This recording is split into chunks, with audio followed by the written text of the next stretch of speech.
یا علی خدا کشا حیدر صفدر مدد، خدا کشا حیدر صفدر مدد، بندہ عال منم خواجہ قمبر مدد،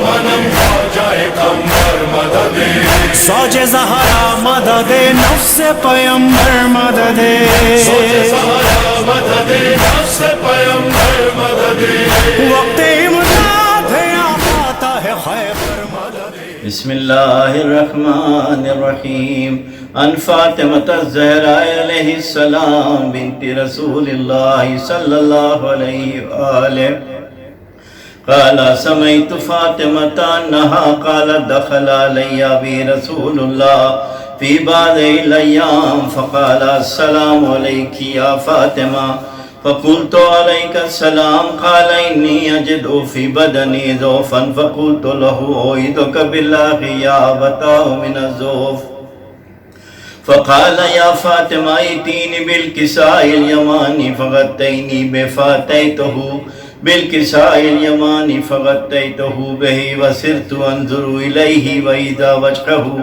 يتلالأ كأنه البدر في ليلة تمامه وكمال درود محمد وآل محمد اللہم صل على محمد وآل محمد فما كانت إلا ساعة وإذا بولد الحسن عليه السلام قد أقبل فقال السلام عليك يا أماه فقلت وعليك السلام یا قرۃ عینی وثمرۃ فؤادی فقال یا اماه انی اشم عندک رائحة طیبة کانها رائحة جد رسول اللہ صلی اللہ علیہ وآلہ فقلت نعم ان جدک تحت الكساء فاقبل الحسن نحو الكساء وقال السلام علیک یا جدہ یا رسول اللہ اتاذن لی ان ادخل معك تحت الكساء فقال وعليك السلام یا ولدی ویا صاحب حوضی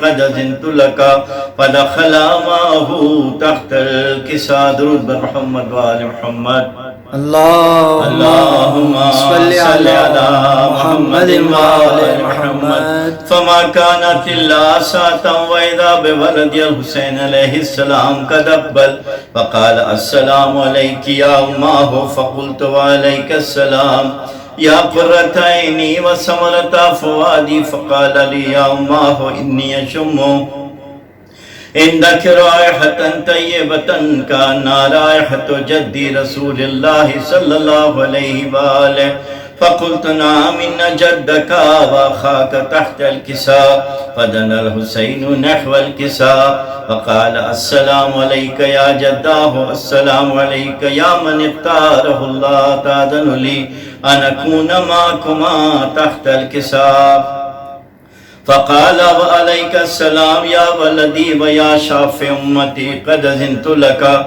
فدخل معهما تحت الكساء اللهم صل على محمد وآل محمد فأقبل عند ذلك أبو الحسن علي بن أبي طالب وقال السلام عليك يا بنت رسول الله فقلت وعليك السلام يا أبا الحسن ويا أمير المؤمنين فقال يا فاطمة إني أشم عندك رائحة طيبة كأنها رائحي وابن أمي رسول الله صلى الله عليه وآله فقلت نعم أهو ما لديك تحت الكساء فأقبل علي نحو الكساء وقال السلام عليك يا رسول الله تأذن لي أن أكون معكم تحت الكساء قال وعليك السلام يا أخي ويا وسي وخليفتي ويا صاحب اللواء قد أذنت لك فدخل علي تحت الكساء اللهم صل على محمد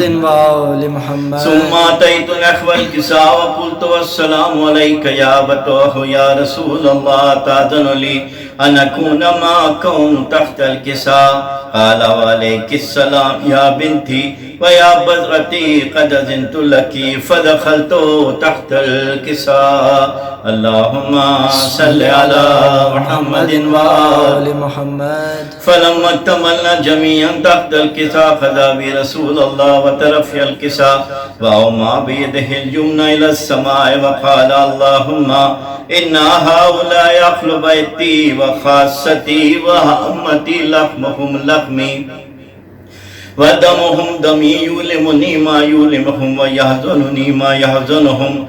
أنا حرب لمن حاربهم وسلم لمن سالمهم وعدو لمن عاداهم ومحب لمن أحبهم.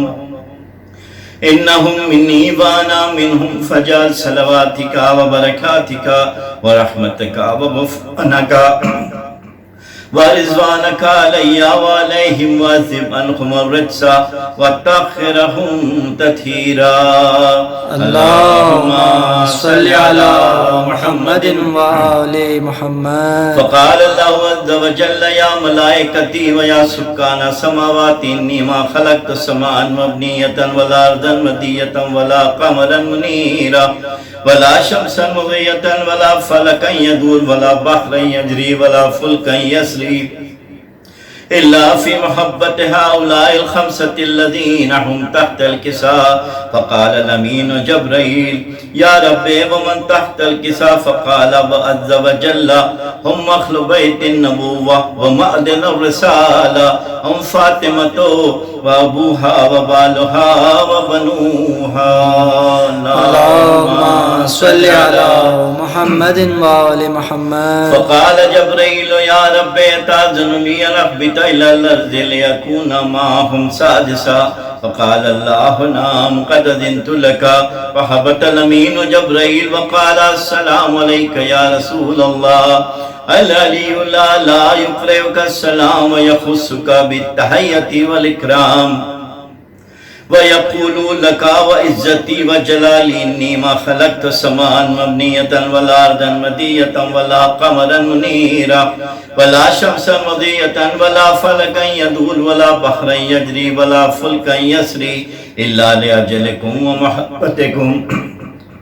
وقد أذن لي أن أدخل معكم فهل تأذن لي يا رسول الله؟ فقال رسول الله عليك السلام يا أمين وحي الله إنه نام قد أذنت لك.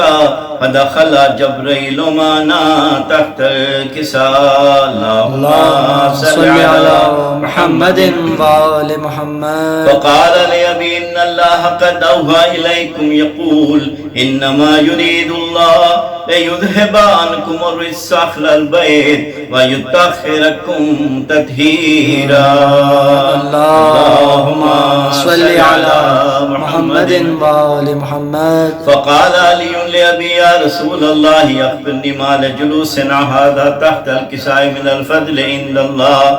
فقال النبي صلى الله عليه وآله والذي بعثني بالحق نبيا واصطفاني برسالة نجية ما ذكر خبرنا هذا في محفل من محافل أهل الأرض وفيه جمع من شيعتنا ومحبينا إلا ونزلت عليهم الرحمة وحفت بهم الملائكة واستغفرت لهم إلا أن يتفرقوا. فقال علي عليه السلام إذا والله فدنا وفاد شيعتنا ورب الكعبة. فقال أبي رسول الله صلى الله عليه وآله يا علي والذي بعثني بالحق نبيا واصطفاني برسالة نجية ما ذكر خبرنا هذا في محفل من محافل أهل الأرض وفيه جمع من شيعتنا ومحبينا وفيه محموم إلا وفرج الله همه ولا مهموم إلا وكشف الله غمه ولا طالب حاجة إلا وقضى الله حاجه. فقال علي عليه السلام إذا والله فزنا وسعدنا وكذلك شيعتنا فازوا وسعدوا. فی الدنیا والآخرۃ ورب الکعبہ برحمتک یا ارحم الراحمین وصلی اللہ علی محمد وآلہ الطیبین الطاہرین اللہم صل علی محمد وآل محمد وعجل فرجہم.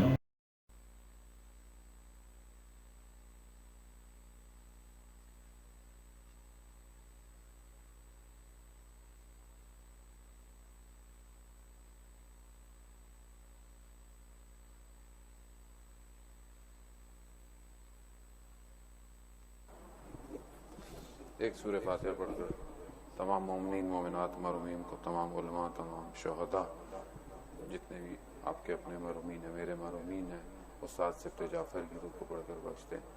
اور ایک مومنہ کا ابھی ہمارے بھائی نے سبت فاطمہ، ان کو بھی اپنی سورہ فاتحہ میں شامل. بسم اللہ الرحمن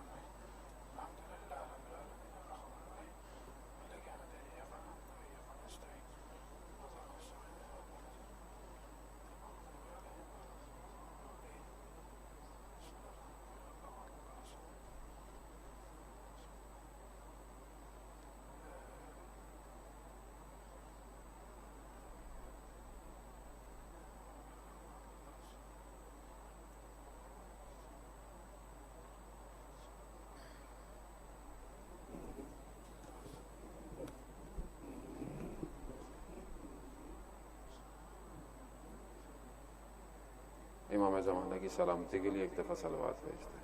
اللہم صلی علی محمد. لا حول ولا قوة الا باللہ العلی العظیم. حسبنا اللہ ونعم الوکیل ونعم المولا ونعم النصیر. اعوذ باللہ من الشیطان الرجیم. بسم اللہ الرحمن الرحیم. الحمد للہ الذی یؤمن الخائفین وینجی الصالحین ویضع المستکبرین ویہلک ملوکا ویستخلف آخرین. والصلاة والسلام علی رسول ثقلین محبوب رب المشرقین والمغربین جد الحسن والحسین نبینا سیدنا ابی القاسم محمد. اللہم صلی علی محمد وآلہ الطیبین الطاہرین المعصومین. لا سیما بقیت اللہ فی الارضین. روحی و ارواحنا لتراب مقدمہ الفدا ولعنت اللہ علی اعدائهم اجمعین من الآن الى قیام یوم الدین. بسم اللہ الرحمن الرحیم. رب اشرح لی صدری ویسر لی امری واحلل عقدۃ من لسانی یفقہوا قولی. اما بعد فقد قال اللہ تعالی فی کتاب الحکیم والقرآن المجید. یا ایھا الذین آمنوا اتقوا اللہ وکونوا مع الصادقین. صلوات بھیجتے ہیں صلی علی محمد وآل محمد. عزیزان محترم، ماہ رمضان کا دوسرا دن خدا کی برکتوں اور رحمتوں کے ساتھ توفیق ہوئی ہے کہ گزر گیا. جمعہ کا دن تھا. جمعہ خود ایام کے اندر عید کا دن کہلاتا ہے، اور جس طرح بہت ساری ہم باقی عیدیں مناتے ہیں، عید الفطر، عید الاضحیٰ، عید غدیر ہے، جمعہ کا دن بھی ایام میں عید سے اور آداب جمعے کے جو ہیں وہ روایات میں بہت زیادہ آئے ہیں. کوشش کرنی چاہیے ہمیں بہرحال ان کو انجام دیں. خاص طور پر جمعے کے دن جمعے کا غسل جو ہے وہ بہت مستحب ہے، سنت موقدہ ہے کہ اگر آپ کوئی ڈر ہو کہ آپ جمعے کا غسل نہیں کر پائیں گے تو ایک دن پہلے کر لیں رجا کی نیت سے. اور اگر آج آپ سے چھٹ جائے جمعے کے دن تو آپ بعد میں قضا کی نیت سے بھی کر سکتے ہیں. اس کے کیا اثرات ہیں، اس کا کیا فلسفہ ہے، یقیناً اس کے پیچھے بہت ساری حکمتیں پوشیدہ ہیں کہ جو شاید ہمیں ظاہراً نظر نہیں آتی ہیں. یہ جو روایات میں بہت ساری چیزیں آئی ہیں، اس دن ناخن کاٹیں، اس دن نہیں کریں، اس دن جو چیزیں ہماری روایات میں بہت ساری چیزیں تو ہم نے خود بھی بنائی ہوئی ہیں، اس کی بات نہیں کر رہا. جو روایات میں جو ہماری اوتھنٹک بک کے اندر ہیں ان کی بات کر رہا ہوں. اس کے ہماری بدن کے اوپر اثرات مرتب ہوتے ہیں. آج جو ہم بہت ساری بیماریوں کے شکار ہیں دنیا کی چیزوں کے، اس کی وجہ یہ ہے کہ ہم نے سنت الہی کو اپنی زندگی سے دور کر دیا ہے. ہم چاہے کھانے پینے کی بات کریں، چاہے سونے کی بات کریں، کتنی ساری چھوٹی چھوٹی سی باتیں ہیں جو رسول خدا حضرت محمد مصطفیٰ صلی اللہ علیہ وآلہ وسلم صلی علی محمد وآل محمد چیزیں جو ہیں وہ آج سائنس جو ہے وہ کئی چیزوں کو کہتی ہے کہ اس کو انجام دیں، جبکہ 1400 سال پہلے رسول خدا وہ بہت ساری چیزیں فرما گئے ہیں. جیسے بچوں کو ہم کہتے ہیں دن میں 2 دفعہ برش کیا کرو، سونے سے پہلے کرو، صبح اٹھ کے کرو. خوب یہ رسول خدا جو ہیں وہ حتی رسول خدا مسواک کے لیے کہتے ہیں کہ مجھے اتنا زیادہ وہ تھا کہ میں زیادہ نہیں تلقین کرتا کہیں واجب نہ ہو جائے. اتنا رسول خدا فرماتے تھے ہر نماز سے پہلے مسواک کرے انسان. مسواک اب ضروری نہیں ہے کہ آپ مسواک وہی اگر وہ ڈنڈی مل جائے مسواک کی جو ہے تو وہ تو بہترین ہے، لیکن اگر آپ وہ نہیں کر سکتے، برش کر سکتے ہیں تو برش کریں. بہرحال کریں، صاف کریں. بہت ساری چیزیں دانتوں کے ذریعے سے بدن کے اندر ٹرانسفر ہوتی ہیں، چاہے وہ کھانے کے ذرات ہوں، چاہے وہ اسمیل ہو، چاہے وہ کچھ بھی ہو. اور مسواک کا میں نے بھی کچھ عرصے پریکٹیکل کر کے دیکھا. خود جو مسواک ہے، وہ جو اسٹک والی مسواک ہے، اس سے کرنے سے، دانت صاف کرنے سے انسان کا ارادہ قوی ہوتا ہے. یعنی انسان بعض اوقات جو کہتا ہے یہ کم کرنا چاہ رہا ہوں میں، اور رمضان میں زیادہ انسان کو ارادے کی ضرورت ہے. مثلا میں نیت کی ہے روز قرآن پڑھوں گا اور مثلا پورا 12 پڑھوں گا، خود نہیں پڑھ پاتا میں اتنی باقی چیزیں کرتا رہتا ہوں، مثلا میرا ارادہ کبھی نہیں ہو پا رہا. چاہ رہا ہوں مگر نہیں کر پا رہا، یعنی میرا ارادے میں ضعف پایا جا رہا ہے. تو میں اس ضعف کو بہرحال کسی طریقے سے پورا کروں. تو یہ چھوٹی چیزیں جو ہیں یہ ہمیں کرنی چاہیے. جمعے کے دن جو سب سے زیادہ امپورٹنٹ ایک اور چیز ہے وہ صلوات ہے محمد و آل محمد پر. اللہم صلی علی محمد و آل محمد. اس کے اپنے اثرات ہیں. صلوات تو آپ جتنا بھیجیں کم ہے دنیا میں. یہ ویسا ذکر ہے کہ جیسے پروردگار کہتا ہے کہ میں بھی کرتا ہوں، ملائکہ بھی کرتے ہیں، تو مومنین بھی کرنے چاہیے، کیونکہ سب صلوات بھیج رہے ہیں کس پر؟ محمد و آل محمد پر. تو اس کے اپنے اثرات ہیں. یہ چیزیں ذرا ہمیں یہ بہت ضروری ہیں آنے والی نسل کو بتانا چاہیے، کیونکہ ہم لوگ بہت سارے دین آنکھیں بند کر کے دیندار ہیں. یعنی وہ سب کرتے تھے ہم بھی کرتے ہیں، جبکہ بہت ساری چیزوں کی ہمیں آج کی نسل لاجک مانگتی ہے. آج وہ کہتی ہے کوئی ریزن پیش کریں، تو آپ کے ہمارے پاس ریزنز ہونے چاہیے، کیونکہ دین ایسا تھوڑی ہے ہمارا کہ مطلب آنکھیں بند کر کے اٹھ گئے تو دین لاجیکل ریزن ہے. دین کے ہر کام میں حکمت ہے. جب رسول خدا کہتے ہیں سونے سے پہلے واش روم جاؤ، یعنی اس میں حکمت ہے کہ تاکہ انسان اپنے جو ہے وہ شکم کو خالی کر کر جب سوتا ہے، کھانا جو ہے وہ رات کا ہلکا کھاؤ اور سونے سے کچھ گھنٹے پہلے کھاؤ. یہ سب روایات کے اندر آداب کیوں ہیں؟ کیونکہ تم پرخوری کرو گے، تم زیادہ کھاؤ گے، فجر کی نماز میں اٹھنا تمہارے لیے مشکل ہو جائے گا. اور جب انسان رات کو زیادہ کھاتا ہے تو پھر خیالات، خوابات بھی اسی وجہ سے آتے ہیں. بہت سارے لوگ آتے ہیں مولانا صاحب میں نے یہ خواب دیکھ لیا، یہ دیکھ لیا، وہ دیکھ لیا. جب ہم نے اپنے اساتذہ سے پوچھا تو کہنے لگے اس سے پوچھو رات کو کھانا کب کھایا تھا اس نے. والد ظاہراً تو اس کے ذہن میں پتہ نہیں کیا آ رہا ہے کہ پتہ نہیں خواب میں میرے ساتھ کیا ہو رہا ہے. وہ بہت ساری چیزیں انسان کی اپنی ہیں، کرافٹڈ عمل کی وجہ سے ہیں، لیکن کیونکہ سنت الہی کا نہ تذکرہ ہے نہ عمل ہے. تو میں بہت معذرت چاہتا ہوں، ماہ رمضان ہے، میں اب اس کے علاوہ اور آپ کو کیا بتاؤں. انشاءاللہ اللہ توفیق دے خدا محرم میں آنے کی، تو محرم میں الگ طریقے سے انسان مجالس پڑھے، لیکن ماہ رمضان میں تو یہی ساری باتیں ہیں جو کہ ہم عام پورے سال میں ہمیں توفیق نہیں ہوتی ہے گفتگو کرنے کی اور نہ ہمیں سننے کی. آپ بھی نہیں سنیں گے رمضان کے علاوہ میں ایسی باتیں کروں گا. آپ بولے مان صاحب کیا ہو گیا، یہ باتیں پھر کبھی کیجیے گا. ابھی تو ہم مجلس سننے آئے ہیں. مسئلہ ہے کہ مجلس بھی ہم نے اپنی مرضی کی سننی ہے. وہ جو آیا ہوا ہے حوضے سے اس کو نہیں سنانا کہ وہ اپنی مرضی سے سنائے. آپ کو بہتر جانتا ہے کہ کالا امام صادق علیہ السلام، کالا امام باقر علیہ السلام کیا ہے. نہیں، مجلس بھی اپنی مرضی کی چاہیے. مرضی کی نہیں آئے گی تو باہر بیٹھے رہیں گے ہم لوگ تھوڑی دیر تک، پھر آخر میں اندر آئیں گے تھوڑی دیر کے لیے. کوئی بہرحال، لیکن بہرحال اچھی بات ہے، چاہے آخر میں کوئی آئے چاہے پہلے کوئی آئے، آنا ضروری ہے. آتے رہیں. کسی کو یہ نہ بولیں گے دیکھیں یہ تو بڑی دیر میں آتے ہیں، اندر دیر نہیں، آنا چاہیے. اس در سے جو جڑا رہے گا وہ گمراہ نہیں ہوگا. چاہے وہ مجلس سننے آیا، چاہے وہ ماتم کرنے آیا، چاہے وہ نیاز کھانے آئے. جب بولے نا آپ تو بالکل آخر میں آتے جب نیاز ہو رہی، کوئی نہیں، یہی شاید نیاز کی برکت اس کو کہیں نہ کہیں لے جائے. کم از کم حلال لقمہ تو کھا رہا ہے. اس دنیا کے حرام لقمے سے تو کئی بہتر ہے جو دنیا حرام لقمے کھا رہی ہے. تو بہرحال یہاں آنا ضروری ہے، لیکن جانا پھر وہ نہ جائے جو آیا تھا، جائے وہ جو تبدیل ہو کے جائے. یہ در ایسا ہے کہ یہاں حر آیا تھا اور حر علیہ السلام واپس گیا ہے. وہ ضروری ہے کہ میں آ تو گیا، خوب آ گیا. خوب اول تو میں خود نہیں آ سکتا، جب تک وہ بلائے نہیں تو میں نہیں آ سکتا. خوب اگر انہوں نے بلایا ہے تو پھر میری ظرفیت کے ہے کہ میں یہاں سے خالی ہاتھ نہ جاؤں، اس در سے ان برکتوں کو سمیٹ کے لے کے جاؤں، اٹھ کے لے کے جاؤں. یہ جگہ آسان نہیں ہے عزیزان محترم. دنیا کے اجتماع ہوتے ہیں، آج بھی ہوتے ہیں، دنیا ذکر بھی کر رہی ہے، ہر طرح کا ذکر کر رہی ہے، لیکن جس مجالس اور محفل کی بنیاد ولایت علی ابن ابی طالب نہ ہو، وہاں ذکر خالی ہوا ہے، خالی باتیں، خیالات ہیں، توہمات ہیں. نہ اس دنیا میں کسی کمال پہ پہنچا سکتے ہیں، نہ آخرت میں کسی کمال پہ پہنچائیں گے. تو ہم شکر کریں کہ ہماری مجالس اور محفل کی بنیاد ولایت علی ابن ابی طالب ہے.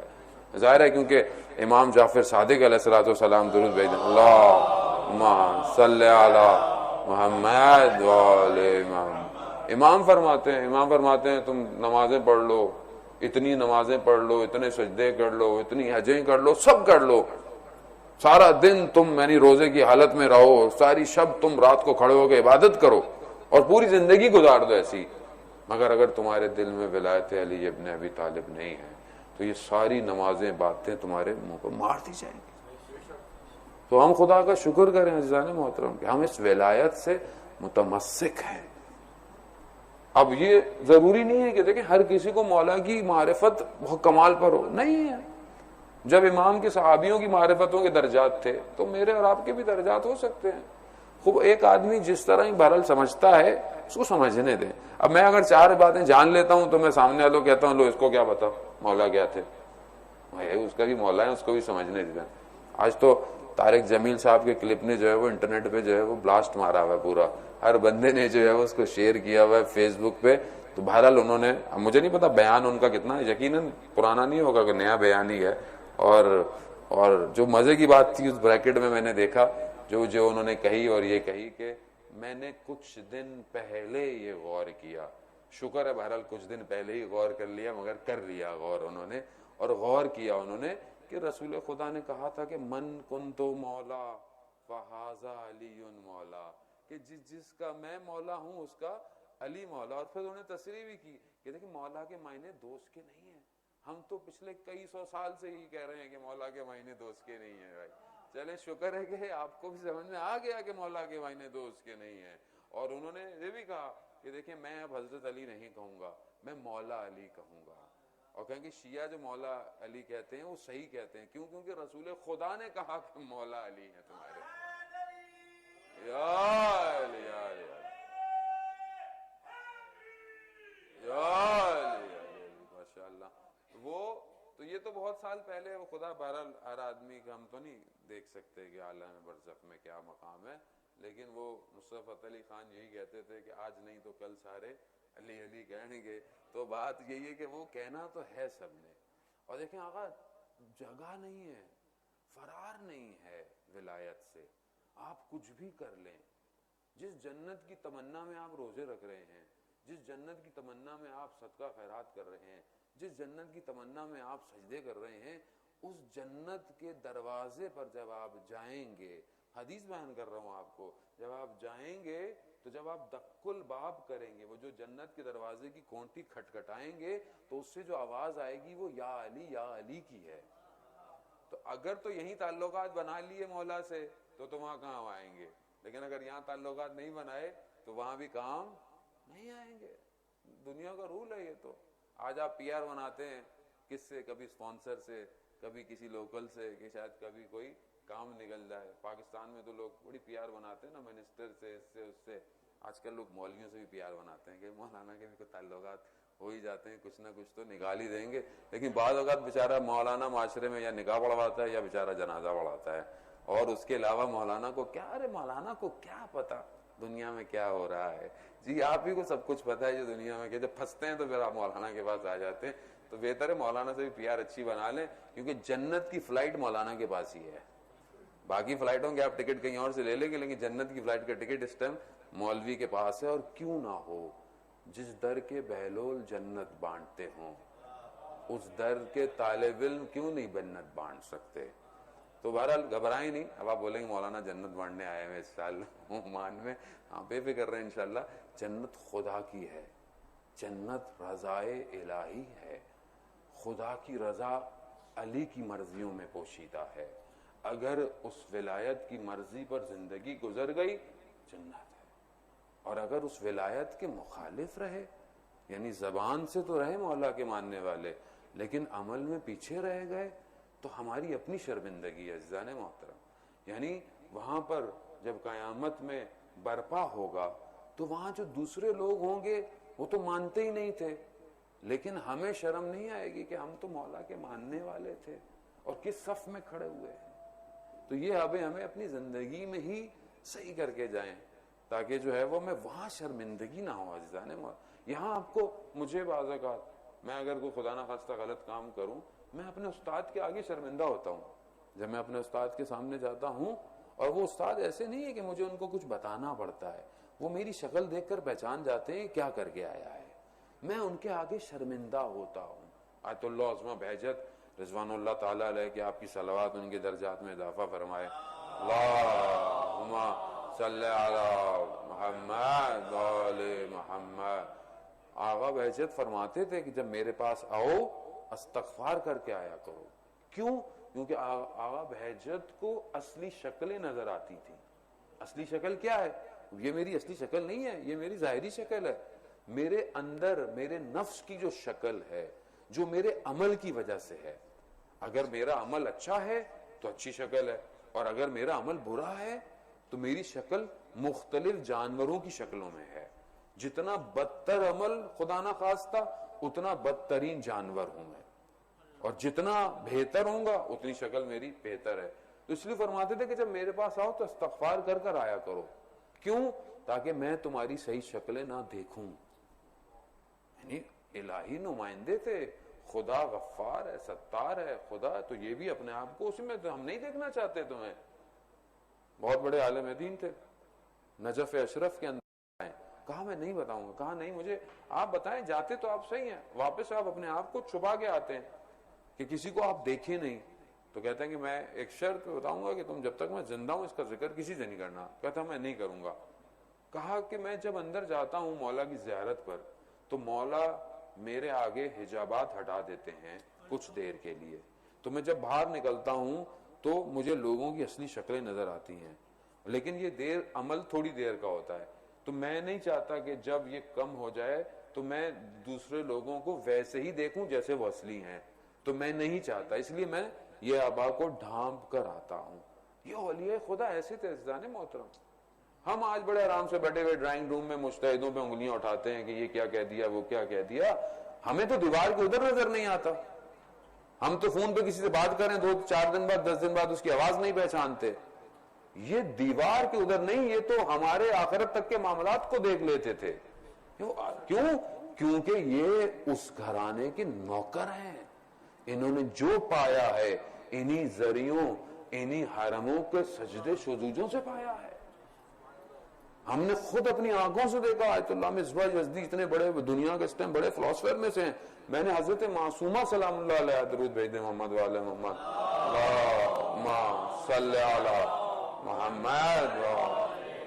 نے ان کی ذری کے سامنے انہیں ایسے دیکھا جیسے کوئی بچہ اپنی ماں کے سامنے کھڑا ہوتا ہے, کیسے گریا کر رہا ہوتا ہے.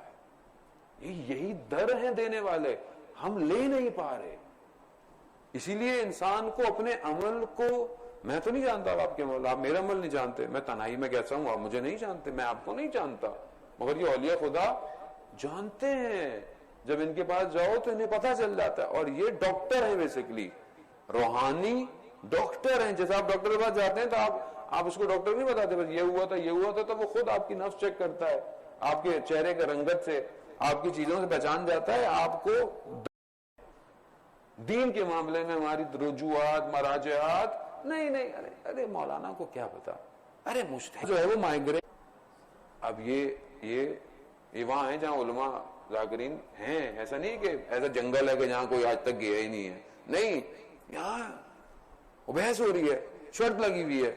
چلو مولانا جاننے والے مولانا نکل آئے تو واٹس ایپ پہ مولانا کو تو لوگ فری میں ہیں, مولوی تو مسئلہ ہی نہیں ہے, پوچھ لیتے ہیں مسئلہ ہی.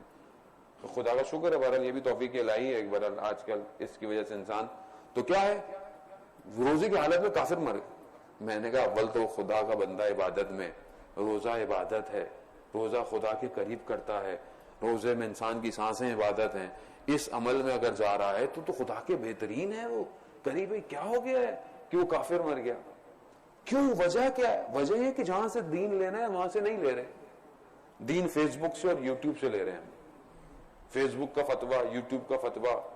میں لندن میں تھا تو وہاں کال آئی ایک محترمہ کی, وہاں صاحب فلانے مسئلے پر جو ہے وہ, میں نے کہا آپ کس کے مقلد ہیں؟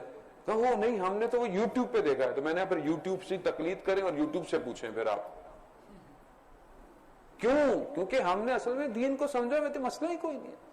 عزیزان محترم, اگر دین مسئلہ نہیں تھا یا اتنا ہلکا تھا تو 1,24,000 کیوں نیچے پروردگار نے ان چھوٹے چھوٹے قبیلوں میں بنی اسرائیل نے 300 نبیوں کو طلوع بین الحرمین جو ہے وہ شہید کر دیا. خدا دین کو اہمیت دی.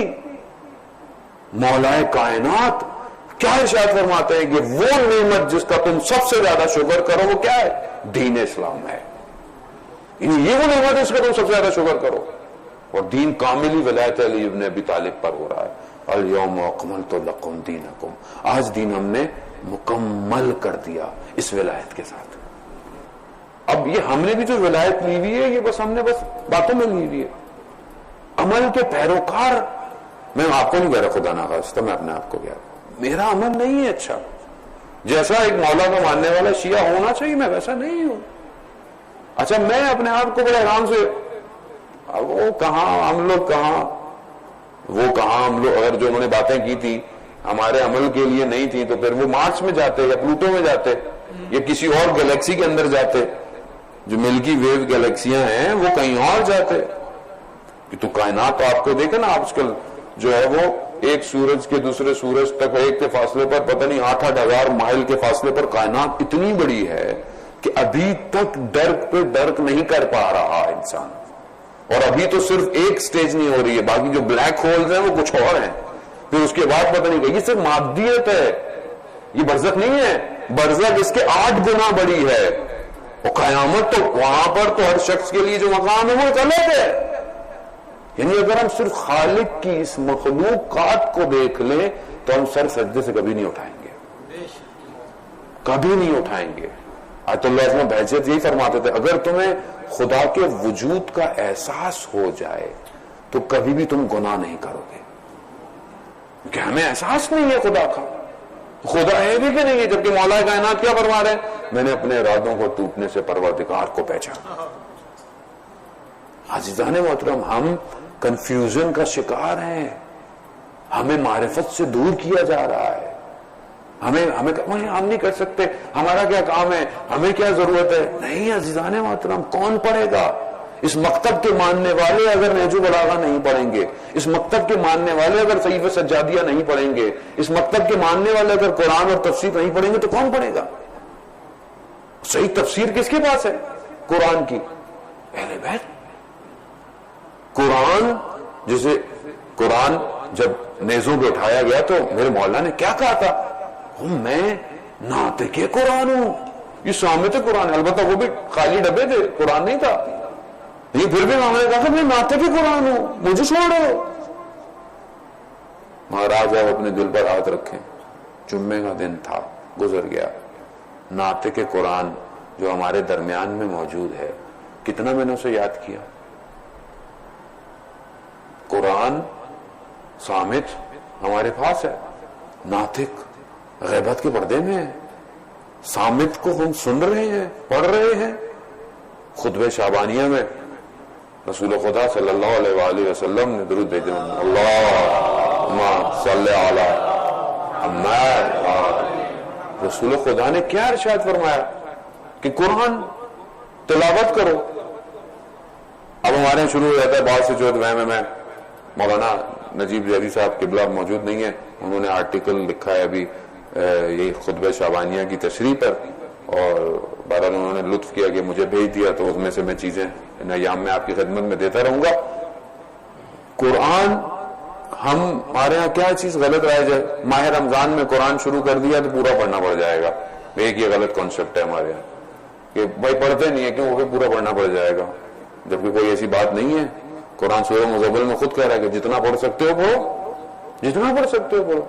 بھائی پورا پارہ پڑھ سکتے ہیں پورا پارہ پڑھیں، آدھا پارہ پڑھ سکتے ہیں آدھا پارہ پڑھیں، ایک جز پڑھ سکتے ہیں 14، ایک کوارٹر پڑھ سکتے کوارٹر پڑھیں، ایک صفحہ پڑھ سکتے ہیں ایک صفحہ پڑھیں. حدیث میں ہے کہ جو اس ماہ میں ایک آیت کی تلاوت کرے گا اسے پورے قرآن کا ثواب ملے گا.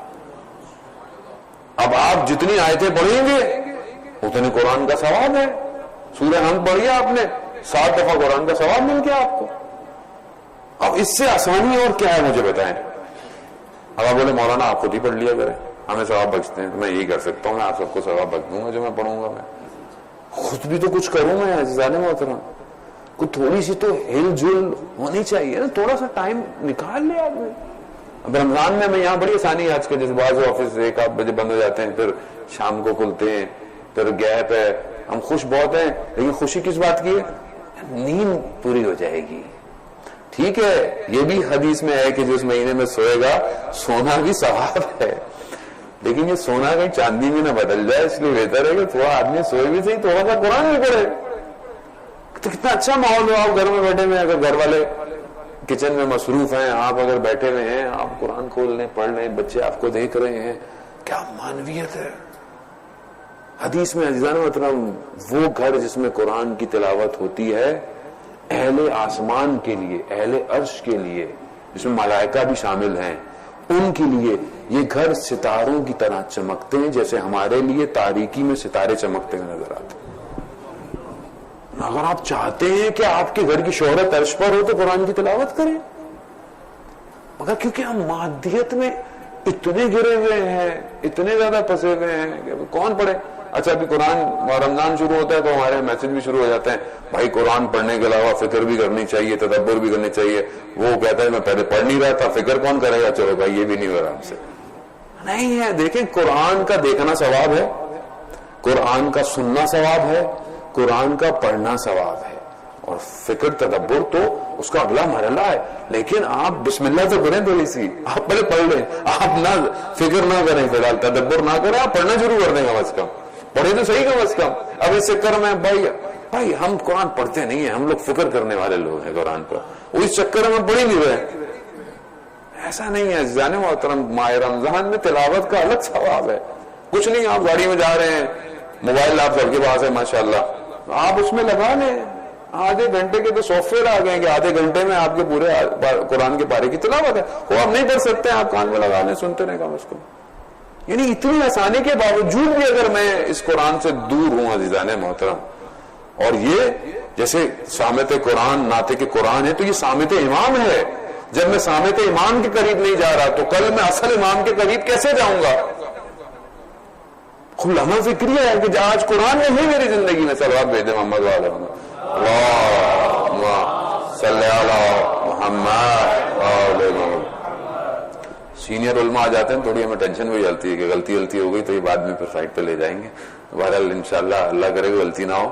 اور آپ لوگوں کو تو مسئلہ نہیں ہے، ہم کچھ بھی پڑھتے ہیں، ٹینشن نہیں ہے. ان لوگوں کے لیے مسئلہ ہوتا ہے ہمارے لیے، یہ نہ یہ بعد میں جا کے بولیں یہ کہاں سے پڑھا تم نے. تو بہرحال اللہ تعالیٰ دے کے ہم صحیح باتیں پڑھیں. تو ان کی صحت و سلامتی کے لیے ایک دفعہ صلوات پڑھنا. اللہم صلی علی محمد محمد. تو عزیزان ہم پڑھنے کی عادت ڈالیں. آپ تھوڑا سا پڑھیں قرآن، کوشش کریں. دیکھیں یہ ایک چھوٹی سی تبدیلی ہے، اور قرآن کی جو تلاوت ہے وہ یہ سمجھ کے کریں کہ یہ کلام الہی ہے. آپ دنیا میں دیکھیں نا، دیکھیں دنیا کو آپ دیکھیں، یہ وہ کتاب ہے کہ جو دنیا کی سب سے اوتھینٹک کتاب ہے. یہ وہ کتاب ہے کہ جس میں کوئی تبدیلی نہیں آئی ہے. یہ وہ کتاب ہے جو کلام الہی ہے، اللہ کا کلام ہے، اور ظاہر اس کا یہ ہے، اس کے باطن تو قطعی کتنے پوشیدہ ہیں. اس چیز کے اثرات ہیں. صرف یہ نہیں ہے آپ ثواب کے لیے پڑھ رہے ہیں، اس کے قرآن کی تلاوت کے آپ کے بدن کے اوپر اثرات ہیں، باڈی کے اوپر اثرات ہیں آپ کے اوپر. وہ چائنیز جاپنیز جس نے جو ریسرچ کی تھی، اس نے پانی کے اوپر ریسرچ کی، الفاظوں کو پانی سامنے رکھا اور الفاظ اس کے اطراف میں رکھے، برے الفاظ جو بھی عام معاشرے میں برے ہوتے ہیں، تو اس نے دیکھا کہ پانی کے مالیکیولز چینج ہو رہے ہیں اور ان کی شکلیں خراب ہو رہی ہیں. پھر اس نے اچھے لفظوں کو پانی کے پاس رکھا، جیسے محبت، ماں، یہ وہ یونیورسل ورڈ ہیں جو ہر جگہ اچھے لفظ ہیں. تو اس نے دیکھا کہ پانی کے مالیکیولز چینج ہو رہے ہیں. پھر اس نے پانی اپنے سامنے رکھا اور کئی لوگوں کو فون کیا، کہا کہ اپنے ذہن میں اس پانی کو رکھو اور اچھے لفظ سوچو. تو جب انہوں نے سوچنا شروع کیا تو پانی کے مالیکیول تبدیل ہونا شروع ہو گئے. یعنی دنیا کے اندر آپ کی سوچوں کے اثرات مرتب ہوتے ہیں. بعض اوقات آپ سوچتے ہیں کہ یہ کام نہیں ہونا، ارے نہیں ہو سکتا، وہی ہوتا، کیونکہ آپ خود اپنے وجود سے اس نیگیٹو تھاٹ کو کریٹ کر رہے ہیں اور اسباب آپ کے سامنے بلاک ہو جاتے ہیں. لیکن وہی موٹیویشن فیکٹر آپ بولے نہیں ہو سکتا ہے، کیوں نہیں ہو سکتا، میں کوشش کروں گا، آپ کوشش کریں، خدا اسباب کریٹ کرنا شروع کر دیتا ہے، کام ہو جاتا ہے. انسان طاقتور ہے. چھٹا امام ارشاد فرماتے ہیں کہ مرد اپنے ارادوں کے ساتھ پرواز کرتا ہے. انسان کے ارادے کا بھی ہونے چاہیے. خیر اس نے دیکھا کہ یہ پانی کے مالیکیولز تبدیل ہو رہے ہیں. پھر اس نے دیکھا کہ سب سے بیسٹ پوزیشن پانی کے مالیکیولز کی کس وجہ سے ہے. تو اس نے جب چیک کیا، ٹیسٹ کیا، تو دیکھا کہ جب تلاوت قرآن کی جاتی ہے تو پانی کے مالیکیول اپنی بیسٹ فارم میں آ جاتے ہیں. اب آپ مجھ سے زیادہ بہتر جانتے ہیں ہمارے بدن میں 70% کیا ہے، پانی ہے. جب ہم قرآن کی تلاوت کریں گے تو ہمارے بدن میں مالیکیول کتنے بہترین ہو جائیں گے، چہرے پر کتنا نور آ جائے گا، زبان جھوٹ بولنا چھوڑ دے گی، غیبت کرنا چھوڑ دے گی، کان کے اوپر اثرات مرتب ہیں. یہی تو کمال ہے اسلام کا. جانے وہ صرف آپ کے ظاہر کو نہیں صحیح کر رہا، وہ آپ کے باطن کو صحیح کر رہا ہے. اور یہی باتیں ہیں جو ٹریول کر کے جائے گا اس عالم کے اندر. ظاہر تو یہی ہڈیاں پوسٹ سب ختم ہے تھوڑے دنوں کے اندر، وہاں تو کوئی اور نظام ہے. اس کو ہم صحیح کریں. دوسرا عمل تدبر کا ہے قرآن کا، کہ ہم فکر کریں، جتنا موقع مل رہا ہے ایک آیت کے بارے میں سوچیں کتنی بہترین ہے. بعض اوقات انسان تلاوت قرآن پڑھتا ہے، خدا کلام کر رہا ہے اپنے بندے سے، گفتگو کر رہا ہے. آیات ایسی آ جاتی ہیں کہ انسان کی زندگی بالکل ایسا لگتا ہے کہ خدا اسی سے ہی بات کر رہا تھا. کتنی ایسی آیات آپ جب پڑھ رہے ہوتے ہیں اور آپ ترجمہ کریں تو ایسا لگتا ہے کہ آپ سے پروردگار کچھ کہنا چاہ رہا ہے. اور زندگی کے سارے مسائل، چیزوں کا حل ہمیں بہترین طریقے سے قرآن دے رہا ہے. جہاں اگر ظاہر آیت ہم نہیں سمجھتے تو ہم اپنے مفسرین کو، اہل بیت نے جو تفاسیر اور حدیث بیان کی ہیں، ہم ان کی طرف چلے جاتے ہیں. کتنی چیزیں ہیں جو قرآن کے اندر ہیں. اگر وہ تو ہماری کوشش تھی کہ بہرحال اگر وقت ملا تو ہمارے کچھ دوست بہت زحمت کر رہے ہیں کہ تقریباً شاید 4-5 منٹ کے اندر ہر روز ایک پارے کا خلاصہ ہے. 4-5 منٹ میں میں کوشش کروں گا کل سے اگر توفیق ہوئی تو بیان کروں، تاکہ پتا ہو کہ پہلے بارے میں کیا ہے، دوسرے بارے میں کیا ہے، تیسرے بارے میں کیا ہے. یہ تھوڑا بہت ہمیں پتا ہونا چاہیے. ذہن میں وہ ہیری پوٹر کی کتاب جب ریلیز ہوتی ہے لوگ لائنیں لگا کے خریدتے ہیں، اور وہ صرف تخیلاتی ناول ہے اور وہ بھی اس میں شیطان پرستی ہے ساری، اور وہ لائن سے لگے ہوئے لوگ، لائن لگتی ہے یورپ میں کتاب خریدنے کے لیے. ہمارے یہاں بھی بڑا پوز مارا جاتا ہے. جو ہمارے یہاں بھی کچھ فیملی ہے نا ہیری پوٹر شیلف میں رکھتے ہیں کہ ہمارے بچے ہیری پوٹر پڑھتے ہیں. وہ ٹھیک ہے، پڑھیں، بری بات نہیں، اسٹوریز پڑھیں، لیکن جو حقیقی کتاب ہے، احسن القصص قرآن کہہ رہا ہے کہ ہم نے بیان کیے، وہ ہم کتنا پڑھتے ہیں، کتنا ہم اپنے بچوں کو موٹیویٹ کر رہے ہیں، کتنا ہم بچوں کے لیے کام کر رہے ہیں. قرآنی چیزوں کو بچوں کے لیے کتنا کیا ہم نے آج تک. اب جب مولانا کچھ بتا دے کہ یوں کرنی چاہیے، اسٹوری بنانی چاہیے، اینیمیشن بنانی چاہیے، سب آ جاتے ہیں. وہاں سے تک کب بنا رہے ہیں آپ؟ سارا کام مولوی نہیں کرنا ہے، ہم نے کچھ نہیں کرنا، وہ باتیں کرنی ہے خالی. سارا کام مولانا کر لیا. مولانا اگر کچھ لے لیں، 4 پیسے دے، کھا گئے پیسے، دیکھا مولانا صاحب کا کام ہی تھا. پیسے بھائی یہ کام پروفیشنل کا ہے، مولوی کا کام نہیں ہے. یہ مولانا صاحب بتا سکتے ہیں، آپ پروفیشنل کو ہائر کریں، آپ کام کرائیں، آپ بھی تو کوئی ذمہ داری نہیں. ساری ذمہ داری ہم مولانا ہی لے لیں زندگی کی. نہیں عزیزان، ہر بندے کی ذمہ داری ہے معاشرے کے اندر. امام وقت کو ہر بندہ چاہیے، ہر انسٹیٹیوشن کا بندہ چاہیے. اب آپ بولے میں تو مثلا نارمل سے آدمی ہوں، میرا کیا کام ہے امام، میں امام کی کیسے. وہ دیکھیں تہران میں موچی تھا، کہ جس سے وقت کے امام نے یہ کہا کہ اگر میں تمہیں ملنے نہ آؤں ہر ہفتے تو کیا ہوگا؟ موچی تھا، کہتا ہے مولا میں مر جاؤں گا۔ امام فرماتے ہیں کہ میں جانتا ہوں اس لیے ہر ہفتے ملنے آتا ہوں۔ موچی تھا، ایک موچی اس مقام پہ پہنچ سکتا ہے تو ہم کیوں مایوس ہیں کہ ہم امام کے کوئی کام نہیں آ سکتے؟ عزیزان ہوتا جمعے کا دن ہے، ظہور کا متوقع دن ہے، کتنا میں پریشان ہوں وقت کے امام کے لیے۔ پروردگار سے حضرت موسیٰ نبی صلی اللہ علیہ وسلم جو ہے وہ فرماتے ہیں کہ پروردگار میں تجھ سے گفتگو کرتا ہوں، تجھ سے کلیم اللہ یعنی اللہ سے کلام گفتگو، تو کیا کوئی اور بھی گفتگو کرے گا؟ تو پروردگار نے کہا ہاں ایک ایسی امت ہوگی موسیٰ کہ تم جو مجھ سے گفتگو کرتے ہو تو میرے اور تمہارے درمیان میں 70 حجابات ہیں، 70 حجاب ہے جب تم مجھ سے گفتگو، لیکن ایک امت ایسی ہوگی کہ وہ افطار کے وقت میرے اور اس کے درمیان میں کوئی حجاب نہیں ہوگا اور وہ جو بھی دعا مانگیں گے مستجاب ہوگی۔ محمد والے محمد صلوات اللہم صلی علی محمد والے۔ خود کتنا بہترین موقع ہے، کتنی بڑی اپرچونٹی ہے کہ جہاں حضرت موسیٰ نہیں پہنچ پا رہے ہیں وہاں پر اس امت کا روزگار پہنچ رہا ہے۔ مگر ہم اس وقت کیا کر رہے تھے؟ جتنی جلدی مل جائے، جتنا زیادہ کھا لیں۔ کھانا تو ساری زندگی کھانا ہے، اصل تو یہ مانوی کھانے ہیں، یہ کون کھائے گا؟ یہ نہیں ملنے پھر کہیں۔ کیا میں نے اس وقت، آج بہرحال دوسرا روزہ تھا، انشاءاللہ آئندہ روزے باقی ہیں ابھی، کیا میں اس وقت ظہور کی دعا مانگ رہا ہوں کہ نہیں مانگ رہا؟ پہلی دعا ہماری ظہور امام کی ہونی چاہیے۔ کیوں؟ جب تک میری ساری دعاؤں، خواہشات، میری پرائرٹیز، سب کچھ پر اگر وقت کا امام امپورٹنٹ ہوگا تو میں پھر کامیاب ہوں، ورنہ میں کامیاب نہیں۔ آپ کو بولا جائے جیسے فیری ٹیل میں ہوتا تھا نا کہ 3 دعائیں مانگو قبول ہو جائیں گی، تو میں پہلی کیا مانگوں گا؟ آپ اپنے آپ سے دل میں پوچھیں، میں آپ سے کیا، میں آپ کے سامنے تقدس مابی تو نہیں کر سکتا کہ میں آپ کے سامنے بیٹھا ہوں تو نہیں، آپ اپنے آپ سے پوچھیں۔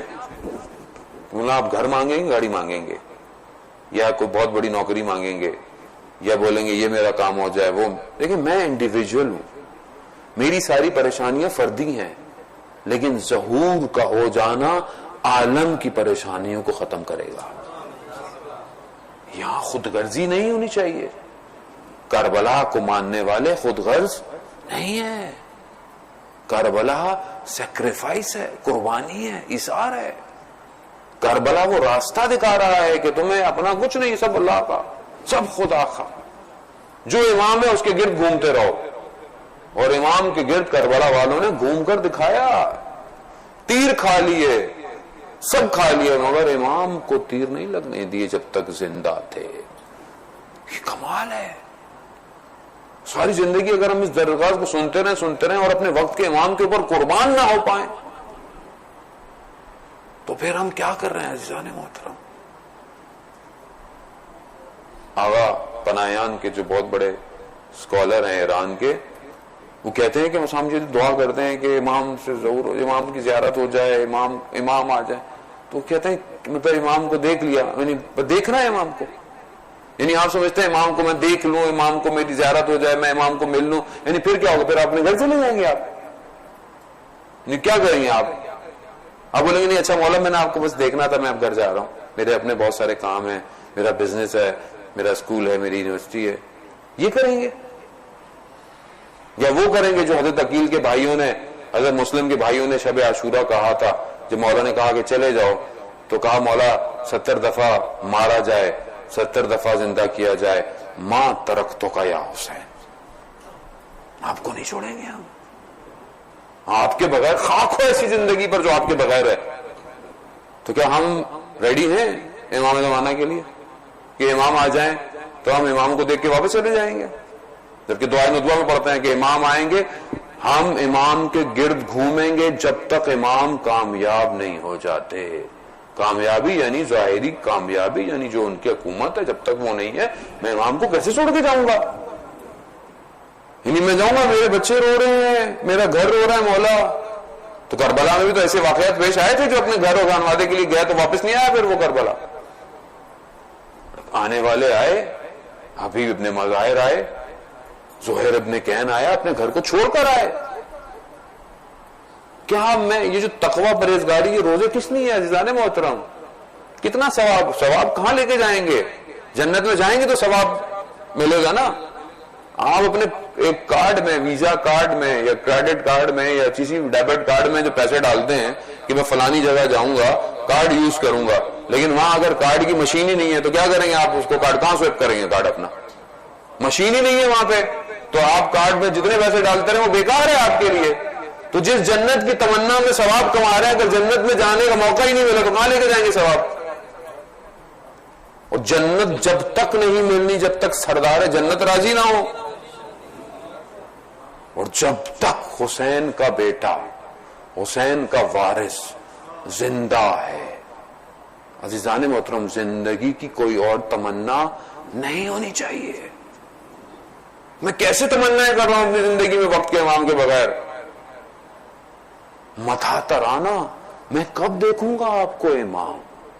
عزیزوں نے لیا، میں پوری مخلوق کو دیکھتا ہوں مگر میں آپ کو نہیں دیکھ پا رہا.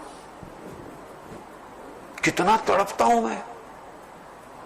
ایک عالم دین نے واقعہ بیان کیا، یہ جو ٹرک ڈرائیور ہوتے ہیں سامان ادھر سے ادھر لے کے جاتے ہیں، کوئی 50-60 سال پرانی بات انہوں نے بیان کی کہ خراسان مشہد سے وہ وہاں رہنے والا تھا، اور وہ کہتا ہے میں ایک دن سامان لوڈ کر کے جا رہا تھا اور شدید سردی تھی، برف پڑ نہیں رہی تھی لیکن سردی ایسی تھی کہ انسان جم جائے.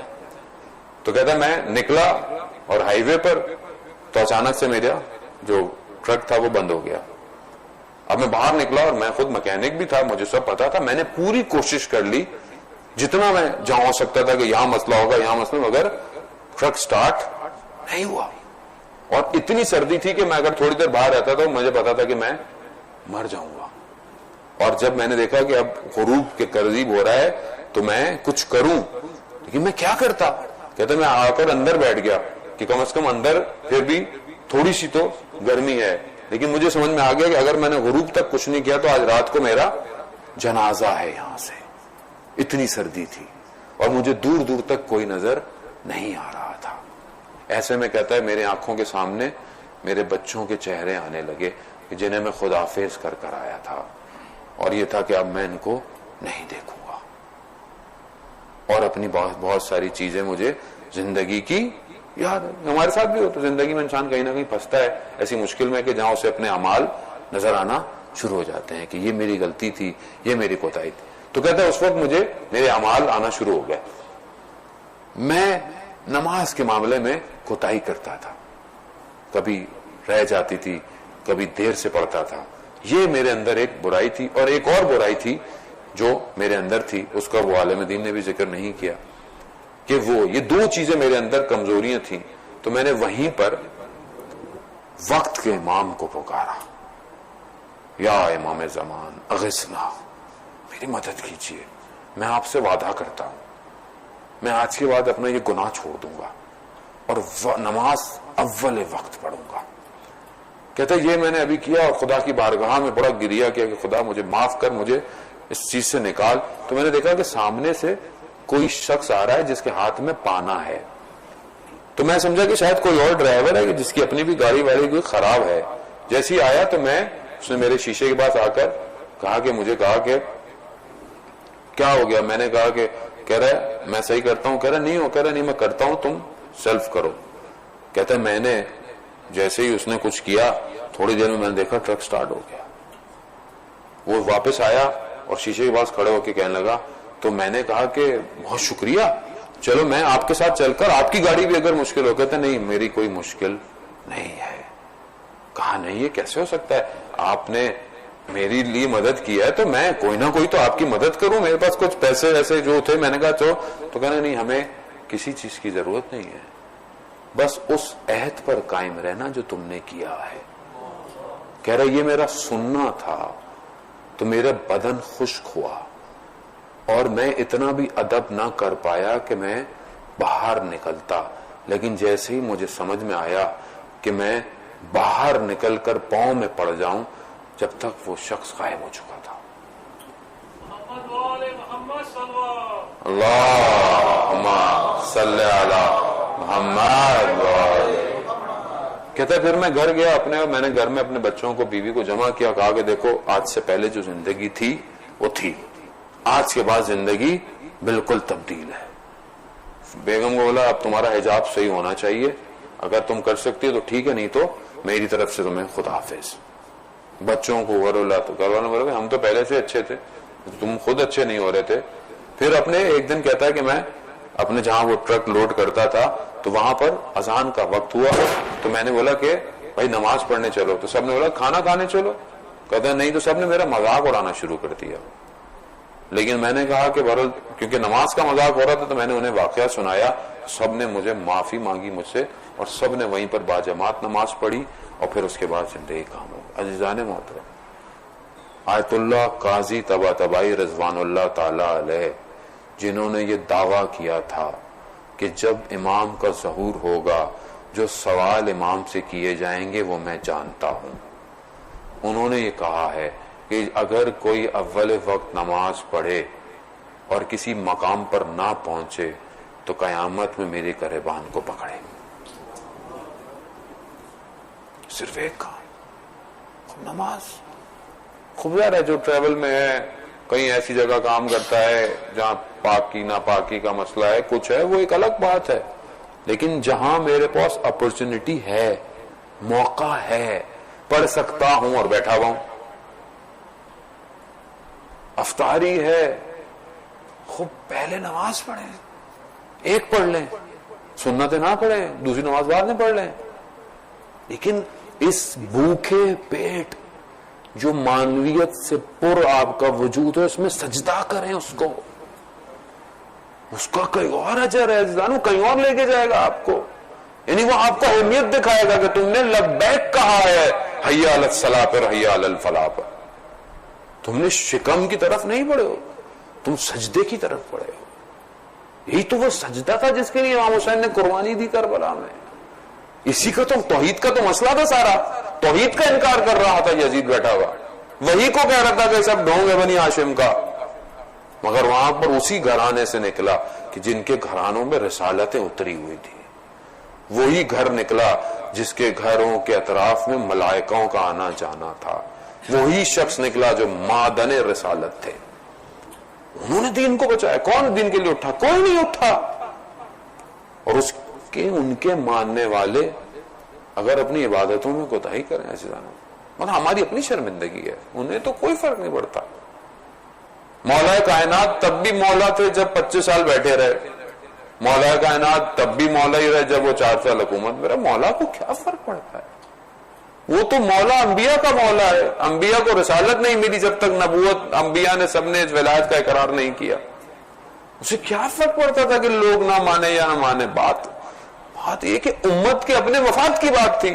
امت اگر آج خود کامیاب ہونا چاہتی ہے، اپنے وقت کے امام کو مانے، اور یہ مشترک ہے، سارے جتنے زندہ ادیان ہیں ان سب میں یہ چیز مشترک کامن ہے کہ ایک شخص کا انتظار کیا جا رہا ہے، ایک ہی شخص ہے، خصوصیات ایک ہی ہیں، کسی نے کم بیان کیے، کسی نے زیادہ بیان کیے۔ ہم خوش قسمت ہیں کہ ہمارے مکتب میں اس شخص کی خصوصیات کے علاوہ اس کا شجرہ، اس کا نسب، اس کا نام، سب کچھ ہمارے پاس ہے۔ ہم خوش قسمت ہیں ہم لوگ۔ یہ آپ دعائیں دیں اپنے آباء و اجداد کو کہ انہوں نے نیکیاں کی تھیں جو آج ہم اس جگہ پر پہنچے ہوئے ہیں، یہ ان کی نیکیوں کا سبب ہے۔ میری کون سی نیکیاں ہیں؟ یہ ان کی نیکیاں ہیں کہ جن کے سلبوں میں میں آیا ہوں یہاں تک۔ عزیزان محترم، اس موقع کو ضائع نہیں کریں، حق پر زندہ رہنا اور مر جانا کمال ہے۔ میں پہلے ایسا تھا، میں پہلے ویسا جیسا بھی تھا، ابھی کیسا ہوں، یہ مہم ہے۔ تو ہم بہرحال اپنے اس وقت کے امام کے لیے بڑا سا ٹائم، یہ سب نمازیں، روزیں، دعائیں، سب کس کے لیے؟ امام کے لیے۔ مولا آپ کے لیے ہے. کچھ نہیں ہے میری زندگی میں اگر آپ نہیں ہیں، اور اگر آپ ہیں تو چاہے پوری دنیا میری دشمن بن جائے، میرے لیے سب کچھ ہے. یہی تو کربلا، یہی تو کمال ہے عزیزان محترم کربلا، کہ سب چھوڑ جاتے، تھوڑے سے رہے امام کے پاس، اور تھوڑے سے کتنے تھے، ایسے رہے کہ آج ہم ہر نماز کے بعد سلام کرتے ہیں. آج یہ شہدائے کربلا کا راستہ ہمارے لیے زندگی کی حقیقت کا راستہ ہے. یہی راستہ ہے، یہی ماتم، یہی عزاداری. یہ نہ ہو تو آج ہم کہاں ہوتے. یہ تو خدا نے توفیق دی ہے کہ ہمیں اس در سے جوڑ کے رکھا ہے عزیزان محترم. یہ وہ در ہے کہ جو یہاں پہ بھی بچائے گا، وہاں پہ بھی بچائے گا. یہی کمال ہے کہ ہم ان دروں پر اس تواضع کے ساتھ جائیں جیسے لوگ آئے تھے. حبیب ابن مظاہر کو جب خط ملا ہے مولا کا، تو حبیب کے خط پہ کچھ لائنیں تھیں خالی، طولانی خط نہیں تھا.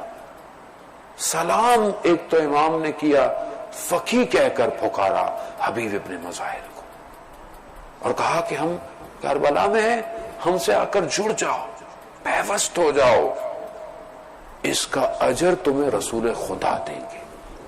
عجیب تو کہا میں دوں گا، یہ نہیں کہا رسول تمہیں اس کا اجر دیں گے. حبیب ایسا ہو گیا جیسے آگ لگ گئی حبیب کے اندر. حبیب صبر نہیں کر پا رہا. میں اور آپ عزیزان محترم ہم اس کو درک نہیں کر سکتے کربلا. اسی لیے تو کہا جاتی ہے کہ پر معنی خیز بیان ہو منبر سے، تاکہ روح کربلا پہچانے روح کربلا کیا ہے. یعنی ہر شخص کربلا میں اپنی جان کے لیے تیار تھا. میں پہلے دوں گا، وہ کہتا ہے میں پہلے دوں گا. اور یہ میری زندگی میں اگر نہیں آ پا رہا تو میں کربلا نہیں صحیح سمجھ رہا. حبیب ابن مظاہر نہیں روک پایا، نکل گئے. اپنے غلام کو بولا جاؤ سواری لے کر شہر سے باہر کھڑے ہو. شہر میں پہرے تھے، سختیاں تھیں، باہر گئے. جا کے غلام کو بولا جاؤ واپس جاؤ. غلام بھی غلام تھے، عجیب غلام تھے. کہتے ہیں مولا ساری زندگی اپنے حبیب ابن مظاہر کو کہ وہ اوقات ہے ان کو، کھا مولا ساری زندگی آپ کے ساتھ رہے، اب جب کچھ حاصل کرنے کا وقت آیا تو آپ کہہ رہے چلے جا. عجیب ہے. جو میں نے سنا راوی بیان کرتے ہیں کہ اس طرح کہ ہم نے بیان کرنے والوں نے اس کو بیان کیا کہ سواری ایک ہی تھی اور دو سوار تھے. کبھی حبیب سواری پر ہوتے تھے، غلام دوڑتا جاتا تھا. کبھی غلام سواری پر ہوتا تھا، حبیب دوڑتا چلا جاتا. عجیب عشق تھا کربلا میں. یعنی منتظر تھے کہ کب پہنچیں گے امام تک. اور جب پہنچے ہیں عزیزان محترم تو ایک عجیب دھواں اٹھتا ہوا، دھول اٹھتی ہوئی نظر آئی. اور جب حبیب پہنچے ہیں تو خیموں کے اندر جب آئی کہ کیا سر و صدا آ رہی ہے، تو بی بی کو بتایا گیا کہ حبیب آئے ہیں. اللہ اکبر اللہ اکبر. تو بی بی نے جا کر کہا کہ میرا سلام حبیب تک پہنچا دینا. جب حبیب کو یہ پیغام ملا کہ سید ذاتی نے آپ کو سلام پہنچایا، حبیب نے خاک اٹھائی اور اپنے سر پر ماری کہ کیا وقت آ گیا ہے، ارے اہل حرم اب ہم کو سلام کرتے ہیں. اللہ اکبر اللہ اکبر. ہاں عزیزان محترم وقت ایسا ہی آ گیا تھا. ایک ایک شخص جو پیوست ہوتا تھا اہل حرم کو بڑی امید ہوتی تھی. ادھر لشکروں میں ہزاروں کی تعداد تھی، ادھر کوئی ایک بھی آتا تھا تو اہل حرم بڑے خوش آتے تھے. بی بی شاید یہی سوچتی تھی کیا میرے بھائی کا کوئی بھی جاننے والا نہیں ہے، کیا میرے بھائی کا کوئی مددگار نہیں آ رہا. ہاں عزادار محترم نہ جانے کس طرح کی جنگیں ہوئی. یہ شب عاشورہ صحابی کہنے لگے کہ دیکھو پہلے اپنی جانیں دینا، کہیں اہل حرم میں بنی ہاشم میں کوئی نہ جائے. وہاں میرا مولا عباس خیموں میں بنی ہاشم کو بٹھا کر کہتا ہے فرماتے تھے کہ دیکھو یہ ہم نے ان کو مہمان بلایا ہے، کہیں یہ ہم سے پہلے نہ چلے جائیں. عجیب خیموں کے اندر ہر ماں اپنے بچے کو کہتی ہے دیکھو بیٹا کل کہیں دیر نہ کر دینا،